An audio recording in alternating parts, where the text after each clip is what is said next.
Case आम गोटे challenge थिला एवं एसपी निर्देश में गोटे आम एसआईटी गठन कराइला। एसआईटी प्रथम दिन आम सब प्रकार एविडेंस आम कलेक्शन करूँ डिजिटल एविडेंस एवं आमर क्रिमिनल इंटेलिजेंस कलेक्शन करी आम जानूँ तीन जन आक्यूज इनवल्व थे। 2 जन को आगुरी आम गिरफ अरेस्ट कर फरवर्ड करूँ। आज तृतीय गतकाल रात तृतीय अभियुक्त अरेस्ट करूँ।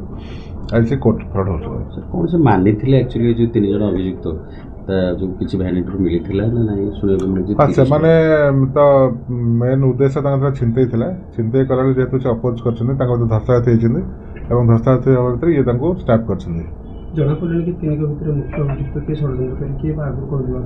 षड्यंत्र नाला कि कौन आगुरी कौन बद नाला यहाँ गोटे सडन प्रोवोकेशन होती धस्तागत होती धस्तागत होगा स्टाफ कर तो कहते बैग 30 टंका थी बोली नहीं हत्याकांड 30 टंका है कहबी हत्याकांड होती छड़ौले छड़ाइया भितर सी अपोज कर छुरी स्टाप कर हत्या कर